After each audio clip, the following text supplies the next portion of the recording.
Assalamu alaikum wa rahmatullahi wa barakatuh. Comprendre la basmala ne consiste pas à en commenter la piété d'usage.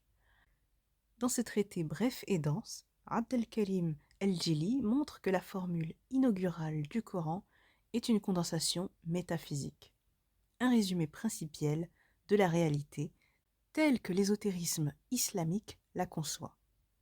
La basmala n'introduit pas seulement le livre, elle en contient l'intelligence. L'ouvrage s'inscrit explicitement dans la doctrine de la non-dualité. El-Jili n'y traite pas de symbolisme au sens allusif ou poétique, mais d'une science rigoureuse, des correspondances fondées sur l'unité de l'être.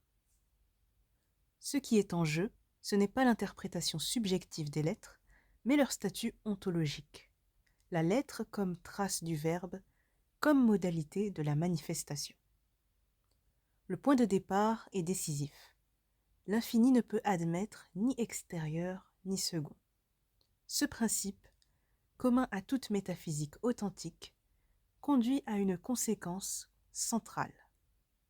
La réalité est une, indivisible, immuable. La multiplicité n'est pas autre chose qu'un déploiement ordonné de cette unité. C'est à partir de cette affirmation que la basmala devient intelligible. El-Jili analyse alors la formule à partir de ses éléments les plus simples. Le point, la lettre, le tracé. Le point n'est pas un détail graphique, il est le symbole de l'être pur, antérieur à toute détermination. La lettre alif, axe vertical, figure l'unité principielle. Le bas, prolongé horizontalement, et porteur du point, exprime la première détermination de l'être dans la manifestation. Rien ici n'est arbitraire, la géométrie des lettres renvoie à la structure même du réel. La basmala devient ainsi une cosmologie condensée.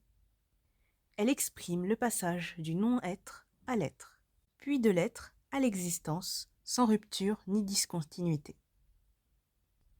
Le souffle du tout miséricordieux est ce par quoi l'un se manifeste sans cesser d'être un. Les noms divins ne désignent pas des attributs ajoutés à Dieu, ils expriment les modalités selon lesquelles l'être unique se rend connaissable. Un point essentiel du traité est la distinction entre la compréhension mentale et l'intellection. El-Jili écrit pour un lecteur déjà engagé sur la voie, capable de dépasser l'analyse discursive pour laisser opérer l'intuition intellectuelle. La science des lettres n'est pas une érudition, elle est une méthode de recentrement. Lire la basmala de cette manière, c'est apprendre à lire le monde et à se lire soi-même. Le symbolisme de la caverne, évoqué dans le titre, joue ici un rôle central. La caverne désigne le cœur comme réceptacle des réalités spirituelles. L'écriture sacrée n'est pas seulement tracée sur la page, elle s'inscrit dans l'être. Le déchiffrement véritable est intérieur. Ce que la lettre révèle, extérieurement, doit être reconnu intérieurement pour produire un effet de réalisation. L'ouvrage montre également que la non-dualité n'abolit ni la loi ni la forme. Elle en révèle le sens. La basmala accompagne chaque acte précisément parce qu'elle rappelle que toute action procède de Dieu, se déploie par lui et retourne à lui, loin de conduire à l'inaction. Cette compréhension fonde une éthique de la présence et de la responsabilité.